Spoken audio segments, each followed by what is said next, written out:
Hello everyone फेरि पनि welcome back छ हजुरहरूलाई फ्रन्ट इन्ड डेभलपमेन्टको ट्युटोरियलमा। सो आजको दिनमा चाहिँ हामी सिएसएसको कोर्सलाई अगाडि बढाउँदैछौँ र आज चाहिँ हामी पढ्दैछौँ डिस्प्ले प्रपर्टीको बारेमा है त। तो त्यसको लागि म भिएस कोड रन गर्छु।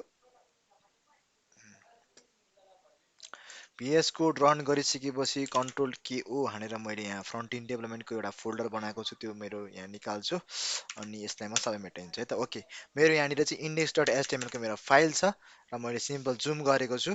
HTML5 भनेर मैले बोइलर प्लेट तान्छु, अल जेट। ओके, टाइटलमा चाहिँ आज हामी के पढ्दैछौँ त, सिएसएसको हामीले डिस्प्ले प्रपर्टी है त। डिस्प्ले प्रपर्टीको बारेमा पढ्दैछौँ। यसलाई म एकचोटि लाइभ सर्भरबाट रन गर्छु। लाइभ सर्भरबाट रन भइसकेको छ। ओके, लाइभ सर्भरबाट रन भयो, अहिले केही पनि देखाएको छैन। सो सिम्पल, अब लाइभ सर्भरबाट रन भइसकेपछि एज युजल म टाइटलको मुनि चाहिँ स्टाइल दिनको लागि म यहाँ स्टाइल लेख्छु, सिएसएस दिनको लागि। र यहाँ मुनि चाहिँ अब बडीमा यहाँ लेख्नु पर्यो है त। ओके, यहाँ बडीमा अब के लेख्ने त, पहिला सुरु चाहिँ म एउटा हेडर बनाउँछु, हेडर। अनि यसको नाम चाहिँ के दिन्छु, यसको क्लासको नाम चाहिँ म टप भनेर दिन्छु है। अब हेडरभित्र चाहिँ म एउटा H2 बनाउँछु, वेलकम गाइड्स, वेलकम गाइड्स भनेर एउटा बनाउँछु है त। ओके, हेरौँ त, वेलकम गाइड्स भनेर एउटा H2 बनिसकेको छ। ओके, H2 भइसकेको छ है। अब यसमा चाहिँ के गर्छु भन्दाखेरि म यसमा चाहिँ एउटा इमेज हाल्छु है। इमेजको लागि के गर्ने भन्दाखेरि इमेज चाहिँ मसँग छ होला सपोज है, आइएमजी एसआरसी भनेर यहाँ ट्याक्क आइएमजी हाल्छु डट स्ल्यास इमेज। ओके, निश्चल डट जेपिजी भनेर एउटा रहेछ। ओके, हेरौँ है त, भएन भने यो धेरै ठुलो भयो, अनटाइटल डट जेपिजी हाल्छु म, slash slash अनटाइटल dot JPG. Okay, okay, यहाँ इमेज आयो नि, देख्नुभयो नि हजुरहरूले, वेलकम गाइजको माथि इमेज आयो नि, ठिक छ। अब म इमेजलाई अलिकति थोरै यहाँ चाहिँ स्टाइल गर्छु है त। इमेजलाई चाहिँ म यहाँ थोरै, इमेजलाई चाहिँ म यहाँ थोरै स्टाइल कसरी गर्छु भन्दाखेरि इमेज लेख्छु, यसमा पहिला सुरुमा विड्थ दिन्छु इमेजलाई। विड्थ चाहिँ म यसको अहिलेलाई 34 पिक्सल भनेर बनाइदिन्छु अनि यति बनाएपछि ओके, इमेज यहाँ सानो भएर बस्यो नि। तर अब यसलाई म इन्सपेक्ट गरेर हेर्छु ल। अब यहाँ हेर्नुहोस् ल, यहाँनिर हजुरहरूलाई म बुझाउँछु। मैले इन्सपेक्ट गरेर जब यहाँ हेर्छु, यो चाहिँ हजुरहरूको यो ब्लक इलिमेन्ट भन्छ, यो चाहिँ के हो, इनलाइन इलिमेन्ट हुन्छ है। मैले जब यो वेलकम गाइड यहाँ S3 मा सेलेक्ट गर्छु, यसले चाहिँ पुरै यहाँ लास्टसम्म मेरो लिइरहेको छ नि, यो ब्लू कलरको देख्नुभयो नि, उयो लास्टसम्मै देखाइरहेको छ नि। तर मैले त्यो इमेज लाँदाखेरि चाहिँ मेरो इमेज चाहिँ यहाँ जति स्पेस लिएको छ त्यति मात्रै देखाएको छ नि। यो भनेको चाहिँ हजुरहरूको ब्लक इलिमेन्ट र इनलाइन इलिमेन्ट हो है। यो जुन कुराहरू चाहिँ मैले HTML को एकदम बेसिक कुरामा नै मैले अगाडि चाहिँ हजुरहरूलाई बुझाइसकेको छु। ब्लक इलिमेन्ट भनेको के हो, इनलाइन इलिमेन्ट भनेको के हो भनेर होइन, त्यो कुराहरूलाई चाहिँ म फेरि पनि रिपिट गर्दिनँ। सो इमेज चाहिँ हाम्रो इनलाइन इलिमेन्ट हो है, अनि जुन हाम्रो H2 लेखेको छ त्यो चाहिँ हाम्रो ब्लक इलिमेन्ट हो है। सो अब S3 मा चाहिँ म अलिकति S2 मा चाहिँ म अलिकति हजुरहरूलाई स्टाइलिङ पनि गरिदिन्छु। हाम्रो हेडिङमा चाहिँ S2 मा चाहिँ हाम्रो के छ भन्दाखेरि म यसलाई फन्ट फ्यामिली भनेर दिन्छु एउटा। फन्ट फ्यामिलीमा अहिलेलाई म के दिन्छु ल, अहिलेलाई म कर्सिप भनेर हानिदिन्छु होइन। ल, वेलकम गाइज यहाँ आयो होइन। अब हाम्रो चाहिँ मैले S2 मा चाहिँ फन्ट फ्यामिली दिएँ अनि यसलाई मैले के गर्छु भन्दाखेरि यसलाई मैले मार्जिन पनि दिन्छु। मार्जिन चाहिँ यसलाई म अहिले 0 पिक्सल हालिदिन्छु। 0 पिक्सल हालेपछि यहाँ बिचको ग्याप हट्यो नि त, यसलाई माथि गएपछि के भयो, मार्जिन चाहिँ 0 पिक्सल भयो है। अब के हुन्छ भन्दाखेरि हाम्रो हेडर जुन छ, यो हेडर लेखेको यो पनि ब्लक इलिमेन्ट हो है। कसरी भन्दाखेरि इन्सपेक्ट गर्नुहोस्, यहाँ हेर्नुहोस् ल, मैले यहाँ सिलेक्ट गर्छु नि हेडरलाई, हेडर लेखेको छ नि यहाँ माथि, हेडरमा सिलेक्ट गर्दा यसले पुरै ब्लू कलरको पुरै यसको लास्टसम्म दिइरहेको छ नि हेडरमा, हेर्नु त ब्लू कलरको मेरो हेर्नु चाहिँ त्यो कलर हेर्नु ल, हजुरको एकदम लास्टसम्म गएको छ नि, जुन चाहिँ हजुरको जति स्पेस लिनुपर्ने हो त्योभन्दा बढी लिइरहेको छ नि त, यो चाहिँ ब्लक इलिमेन्ट हो हाम्रो हेडर पनि है। इमेज चाहिँ हाम्रो आइएमजी चाहिँ हाम्रो इनलाइन इलिमेन्ट भयो, S2 ब्लक इलिमेन्ट भयो र हेडर पनि हाम्रो ब्लक इलिमेन्ट भयो है त। अब के गर्ने भन्दाखेरि म हेडरलाई पनि एकचोटि चाहिँ यहाँ सिएसएसबाट चाहिँ मिलाउँछु। हेडरलाई म के गर्छु भन्दाखेरि अहिलेको लागि मार्जिन म अटो हानिदिन्छु है त, हजुरहरूलाई बुझ्नको लागि चाहिँ मार्जिन चाहिँ मैले के गर्छु, मार्जिन चाहिँ मैले अटो लेख्छु। अब मार्जिन अटो लेखेपछि के हुन्छ भन्दाखेरि मार्जिन अटो लेखेपछि खासमा चाहिँ लेफ्ट र राइटको हाम्रो बराबर हुन्छ, जसले गर्दा चाहिँ सेन्टर गर्दछ नि त। मैले लास्ट टाइम हजुरहरूलाई त्यही भनेको थिएँ, तर हेर्नुहोस् त, मैले मार्जिन अटो दिँदा पनि यो सेन्टर भइरहेको छैन के पनि हुँदैन के। हजुरहरूले बुझ्नको लागि चाहिँ म एकचोटि यसलाई बोर्डर दिन्छु, बोर्डर दियो भने राम्ररी बुझ्नुहुन्छ। Border two PX solid red, ल हेर्नुहोस् ल, बोर्डर हेर्नु त यसको यति पाएँ नि मैले मार्जिन अटो हान्दा पनि के हुन्छ भन्दाखेरि लेफ्टको र राइटको यसले बराबर बनाइदिन्छ कि लेफ्टको र राइटको बनाइदिन्छ तर सेन्टर भइरहेको छैन नि त यसलाई होइन अब यसलाई अलिकति घटाउनको लागि त हामीले विड्थ घटाउनु पर्ने हुन्छ नि त यसको बुझ्नुभयो नि जस्तै मैले यसको विड्थ चाहिँ होइन विड्थ चाहिँ मैले यसको 15% हान्छु भने के हुन्छ भन्दाखेरि सानो भयो नि त होइन सानो भयो नि त यो बुझ्नुभयो नि अब के भयो राइटको पनि बराबर भयो लेफ्टको पनि बराबर भयो बल्ल मार्जिन अटो काम गर्यो नि त्यसमा होइन सो यसमा चाहिँ पर्सेन्टेज दिएर पनि विथ सेट गर्न सकिन्छ पिएक्समा पनि विथ सेट गर्न सकिन्छ अहिले जस्ट मैले हजुरहरूलाई पर्सेन्टेज चाहिँ गरिदिएको छु यसमा किन विथ सेट गर्यो भन्दाखेरि किनकि यो चाहिँ ब्लक इलिमेन्ट हो नि त ब्लक इलिमेन्ट हो त्यस कारणले हामीले यसमा विथ चाहिँ हामीले हाल्न मिल्यो होइन सो अब आइएमजीको त डिस्प्ले के भन्छ हाम्रो त यो त आइएमजी भनेको त मैले इनलाइन भनिसकेँ नि त यसको डिस्प्ले त इनलाइन हुन्छ नि त सो मैले एकचोटि आइएमजीमा गएर मैले मार्जिन अट्टा हान्छु के हुन्छ त हेरौँ है त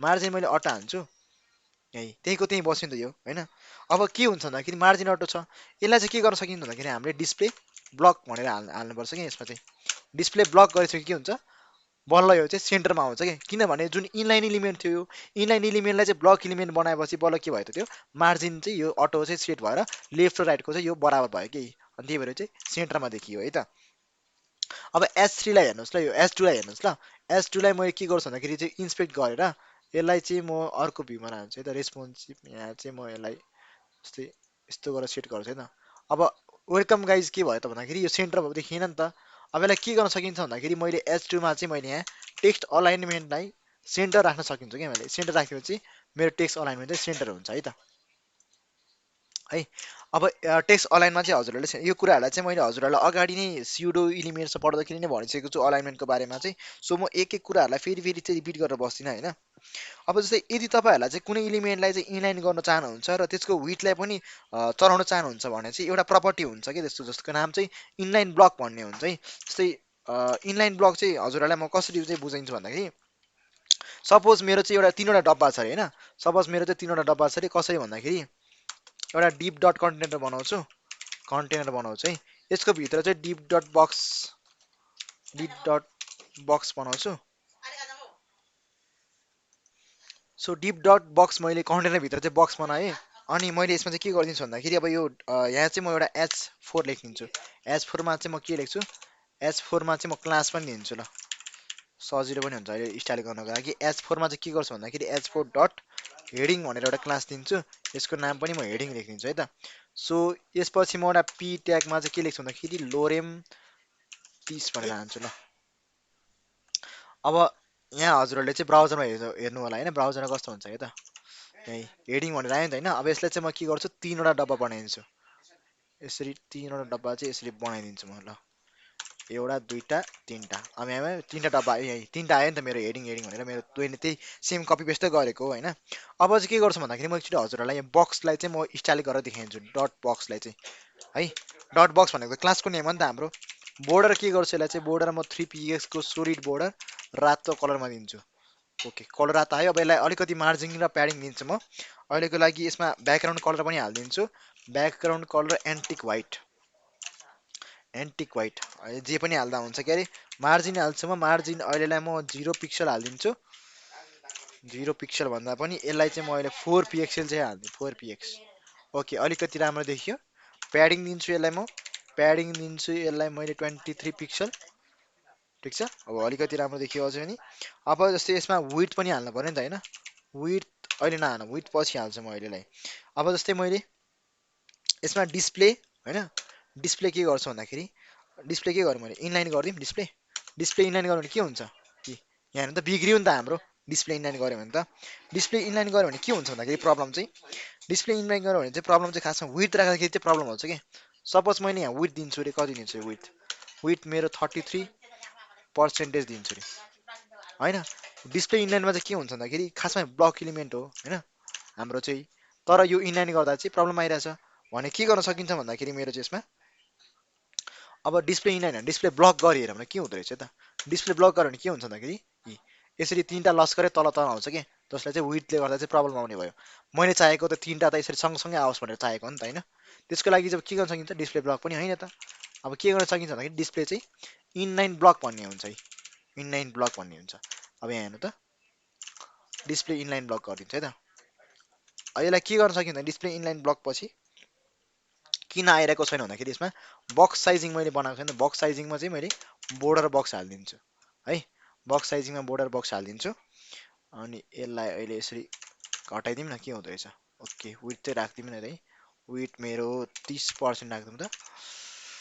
ठिक छ मेरो बक्स साइजिङ पनि के भयो, मेरो बक्स साइजिङ पनि बोर्डर बक्स भयो। बक्स साइजिङ बोर्डर बक्स चाहिँ किन राख्यो भन्दाखेरि यसमा चाहिँ जुन टोटल विथ हुन्छ नि हो त्यो चाहिँ मार्जिन र प्याडिङ इन्क्लुड हुन्छ क्या।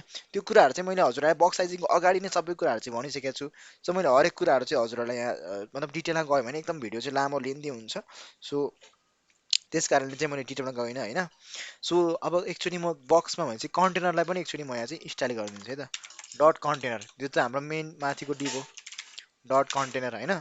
डट कन्टेनरमा मैले के गर्छु भन्दाखेरि मार्जिन चाहिँ मैले यसमा अटो सेट गरिदिन्छु। ठिक छ मार्जिन अटो सेट गरिदिइसकेपछि के गर्छु भन्दाखेरि विड्थ चाहिँ के गर्छु 1200 पिक्सल हाल्छु है। विड्थ 1200 पिक्सल हालिदिन्छु अनि यसमा डिस्प्ले चाहिँ के गर्छु भन्दाखेरि डिस्प्ले होइन यसमा डिस्प्ले गर्ने होइन नि त हामीले त डिस्प्ले त हामीले उसमा गर्ने हो के भन्छ इनलाइन ब्लक त बक्समा गर्ने हो। कन्टेनरमा के गर्छु भन्दाखेरि अब म box sizing border box okay ल। अब हाम्रो चाहिँ अलिकति अब यस्तै यो inline element display inline box किन हालेको हजुरहरूले बुझ्नुभयो होला नि त। तर यो रातो देखेर छ ठिक छ।